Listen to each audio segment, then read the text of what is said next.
Nossa equipe foi ao Colégio Brigadeiro Newton Braga, na Ilha do Governador, no Rio de Janeiro, para acompanhar um encontro com o universo de Machado de Assis, um escritor que há mais de um século seduz várias gerações. Estavam nisto quando a costureira chegou à casa da baronesa.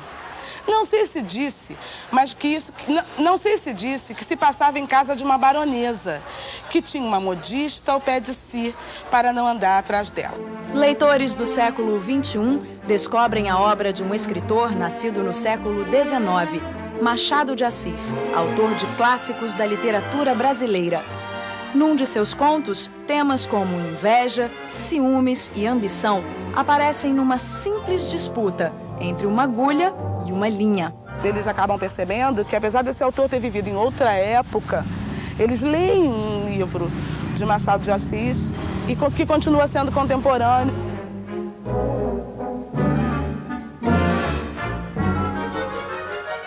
A atividade desenvolvida aqui no colégio foi dividida em 4 etapas. Primeiro, os alunos ouviram o conto Um Apólogo, de Machado de Assis. Depois, leram eles mesmos a história. E ainda assistiram ao vídeo Mestres da Literatura, da TV Escola, e fizeram uma produção de texto. Elaine, eu queria saber qual a importância de você levar o conto para dentro da escola. Eu acredito que a escola ela tem que estar sempre aberta ao que a criança, o que ela já traz de conhecimento. Então, como a narrativa, a questão do conto, da oralidade, já é uma coisa presente na vida dela, porque ela narra fatos do cotidiano, ela narra o que ela viu na televisão, ela narra o que aconteceu na escola, é uma coisa que a gente já traz, essa tradição oral. Hoje eu trouxe para a nossa aula um objeto que eu tenho muito carinho. Quem sabe o que é isso aqui? Costura.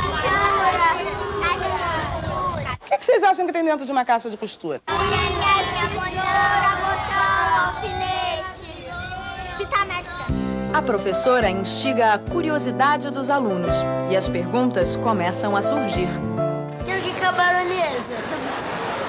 Baronesa é a esposa de um barão. O que seria um barão nos dias de hoje? Barão? Tipo um rei, tipo alguém que tem título de nobreza. Fim da contação, hora de ir para o jardim. Chega então o momento das crianças manusearem o livro e lerem a história. Era uma vez uma agulha que disse ao novelo de linha: você fura o pano, nada mais. Eu é que coso. Pegou do pano, pegou da agulha, pegou da linha. E quem pensa que parou por aí está enganado. Pouco depois, os olhares já estão atentos para assistir ao vídeo Mestres da Literatura e saber ainda mais sobre o autor e sua obra. Bruxo do Cosme Velho.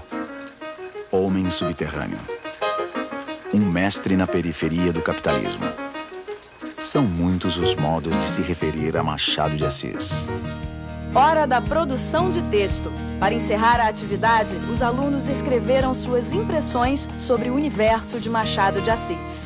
Você mais gostou dessa atividade que a professora Elaine fez? Achei muito legal. Por quê? Porque a gente sabe, assim, da vida de Machado de Assis, aprende também. Eu acho muito legal. A mãe dele era lavadora, ela lavava roupa. O pai dele ele pintava a parede, ele era pobre. O nome dele era Joaquim Machado de Assis. Ele tinha uma vida simples, que ele era pobre, humilde, nasceu no Morro da Providência. E é por meio de atividades como essa que a escola cumpre um de seus mais importantes objetivos: formar leitores.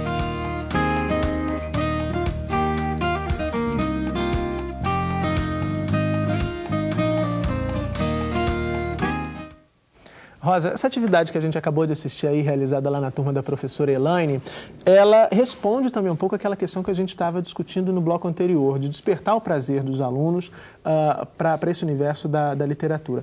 Você, no intervalo aqui, a gente ficou conversando e a Rosa dizia da importância dos cuidados que o professor deve tomar para também não subestimar a capacidade de seus alunos. Gostaria que você retomasse um pouquinho essa questão, contemplando aí, analisando também a atividade que a gente acabou de ver. A gente tem um exemplo disso, respondendo a nossa professora, né? Cabe ao professor ter o bom senso de ver até que ponto o aluno dele consegue assimilar aquele texto um pouco mais denso, mas bem apresentado não é juízo de valor, enfim, apresentado adequadamente para a faixa etária com a qual ele está trabalhando, e também fazer com que esse texto chegue de uma forma mais agradável, né, para ele, porque uma vez que tem a segunda leitura, porque eu tenho aqui 2 leituras, a ilustração, que corre paralela, e tenho o texto em si, né? Então, ele tem que ter esse bom senso de poder avaliar, ter um juízo de valor e uma sensibilidade para perceber se é oportuno, se é adequado o seu aluno, independente da série.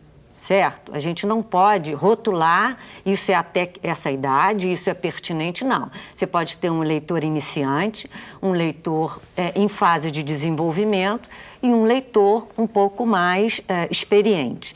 Cabe a ela perceber que tipo de leitor ela tem na sala de aula.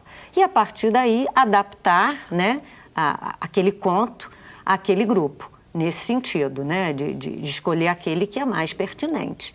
E eu acho que ela pode resolver isso de uma forma tranquila, e nós aqui não teríamos nunca condições de responder e avaliar qual deles ela deveria escolher. É a própria trajetória mesmo dela de professora é que vai poder sentir isso melhor, né?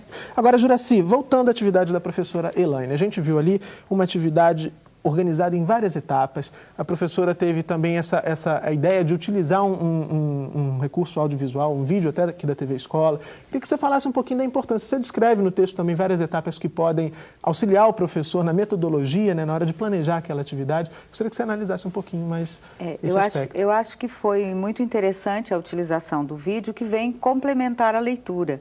Nesse sentido, a professora Elaine, ela conseguiu ampliar o interesse pelo próprio apólogo que havia sido lido. Também ela propõe depois outras atividades que são decorrentes da própria leitura, de modo que o processo de leitura se estende na medida em que os alunos passaram a se manifestar, fazendo uma correlação entre o texto que leram e a sua experiência de mundo. Então, nesse sentido, se torna muito enriquecedor. Certo, temos um e-mail aqui que nós acabamos de receber, Ana Raquel, da TV Escola de Anápolis, a Isaura Maria França. Obrigado, Isaura, pela participação aqui no Salto para o Futuro. Ela quer saber como levar o jovem a ter gosto pela leitura e ser um leitor ativo na atual sociedade onde a tecnologia tira, segundo aí a Isaura, tira o desejo de adquirir o conhecimento através da leitura. Bom, eu penso que, em primeiro lugar, o professor precisa passar para o aluno que ele lê, que ele é um leitor, né? A experiência que o menino tem em casa, muitas vezes, por falta de dinheiro, os pais não têm livro em casa. Mas, quando é possível, se ele vê os pais lendo, se ele vê as pessoas que ele convive lendo, isso já naturalmente é um convite. Para dar um exemplo, né? Eu, quando quando eu estava aprendendo a ler, e quando eu fiquei apaixonado por livro, naquele tempo, eu sou tão pouco nova que naquele tempo, a gente tinha era enciclopédia para ler, não tinha livro infantil. Eu lembro perfeitamente que eu li a coleção do Mundo da Criança, que era uma enciclopédia que tinha em toda casa naquela época, todinha, menos os que falavam de ciências exatas. Tinha uma coleção de Malbataan, que eram uns livros sem ilustração nenhuma, pesados, que eu li, sei lá, eu era pequena ali, menos O Homem que Calculava, que eu não gostava de nada que tivesse coisas muito exatas. Mas assim, por que eu ficava lendo aquelas coisas assim? Eu não imagino uma criança hoje de 10 anos lendo aqueles livros dessa grossura sem ilustração nenhuma. Não estou querendo só puxar a brasa para a sardinha dos ilustradores. Você está apontando uma necessidade de se adequar à realidade desses leitores atuais. Mas eu acho que, principalmente, se eles convivem com gente que toda hora está lendo, que seja jornal, que seja livro, e assim, o professor muitas vezes não passa amor pelo livro, porque ele nem percebe que ele não está passando. Então, acho que aí é um ponto de partida muito interessante. E depois essa coisa da adequação, de descobrir o que os alunos estão querendo, qual que é o interesse. Se é Copa do Mundo, vamos procurar livros sobre futebol, né? E essas coisas que as pessoas fazem. E também utilizar a imagem, gente. A linguagem da imagem é uma coisa que não é só para a gente que está trabalhando que é uma viagem interessante. Né? Se você começar a perceber a relação que esse texto está tendo com a imagem. Muitas vezes eu faço uma imagem que o texto nem fala nela, eu invento coisas que não tem no texto. Claro que não estão em conflito com o texto, nem estão desfalando o que o texto fala, mas são coisas para ajudar mesmo a pessoa. É igual você empurrar uma sinasa delta para ele. Aquelas imagens também precisam ser lidas, na verdade. Então, a leitura da imagem, o adulto precisa aprender a ler a imagem, porque a criança já sabe. Né? A criança já está acostumada com esse mundo da imagem. Okay. Só um minutinho, Juraci, que nós estamos com a Mariane, do Paraná, esperando para fazer a sua pergunta. Olá, Mariane, tudo bem? A pergunta foi feita pelo cursista Rafael Peterman. Algumas obras de José de Alencar foram transformadas em novelas na TV. Transpor esses textos para uma telenovela pode ser considerado um meio de incentivo à leitura das mesmas obras? Mariane e Rafael, obrigado pela participação aqui no Salto para o Futuro. Parece até que vocês combinaram com a Juraci e com a Rosa, que estavam doidas para falar aqui sobre a televisão, as adaptações para a TV e para o cinema desse tipo de narrativa. Então, Juraci, começando por você. Bem, antes de mais nada, essas adaptações, elas contribuem para motivar o aluno a ler. Então, elas, de alguma forma, incitam a curiosidade e sempre que têm sido passadas essas adaptações na TV, se tem, em contrapartida, uma grande procura pelos próprios textos. Então, esse aspecto mostra que são absolutamente positivas as adaptações no sentido de ajudarem a promover a leitura dos nossos grandes escritores. Agora, uma outra questão que se coloca é que o professor não pode esperar que a linguagem televisiva ou a linguagem cinematográfica seja absolutamente fiel ao livro que apresenta um outro tipo de linguagem, que está vazado na linguagem verbal. Agora, Rosa, desculpa te interromper, Juraci. Por exemplo, essas novelas, a gente conhece várias novelas da TV brasileira que foram inspiradas ou que são adaptações de clássicos da nossa literatura. O professor pode levar essas novelas para a sala de aula, discutir com os seus alunos, porque a gente sabe que no Brasil as crianças veem novelas muito ali, acompanhando os pais, enfim. A gente tem uma série de novelas que já passaram, já terminaram, mas eu acho que outras acabam abordando, se baseando em livros. A gente tem especiais de TV, né? Que pegam livros e que trabalham, até contos, né? Que trabalham, e eu acho que eles são, assim, um instrumento maravilhoso, porque é a linguagem atual, é a linguagem da criança, e você pode fazer a ponte da TV, que é uma forma de linguagem, para o texto, e do texto para a TV. Eu acho que é uma via de mão dupla. Só para citar um exemplo, quem se lembra de Fera Ferida, são 2 contos do Lima Barreto. Um é O Homem que Sabia Javanês, que até trouxe um livro, gostaria até de poder mostrar, da editora Dimensão, mas há outros. Junto com Nova Califórnia, que é um outro texto do próprio Lima Barreto, que fizeram um sucesso muito grande. E quando a gente chega na sala de aula e diz que aquela novela da TV já nasceu do livro, é uma perplexidade, porque eles imaginam que tudo foi uma criação, né, da TV, e não. Os grandes autores são grandes leitores, e eles vão buscar nos clássicos uma inspiração maior. Então, a gente está vendo também aí, só para citar um exemplo, saindo um pouco do conto, o Wallace João Vitor, que virou um especial de TV, Cidade dos Homens, talvez as pessoas não saibam, ele é um livro da Rosa Amanda Strauss, que fez um sucesso enorme, e a Regina Casé viu a filha na livraria lendo, antes de um voo que ela ia fazer com a menina. Ela falou: que tanto você lê? Aí ela foi ver, era o Wallace João Vitor. Ela transformou no especial que veio gerar a série Cidade dos Homens. Na TV viraram Laranjinha e Acerola. Laranjinha e Acerola. Certo. Então veja como é que é uma via de mão dupla, que você pode fazer um bom uso dele. Mais uma participação por telefone. Agora a gente fala com a Isabel do Tocantins. Tudo bom, Isabel? Tudo bom. Boa noite. Meu nome é Isabel, falo da Escola Castelo Branco, em Cristalândia. Minha pergunta é: Machado de Assis usava o seguinte meio para falar: peguei da agulha, peguei da linha.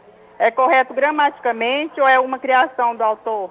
Então, Juracy, ela pergunta aí, ela dá um exemplo bem específico, mas essa questão da linguagem de uma outra época, também pode ser discutida pelo professor com seus alunos?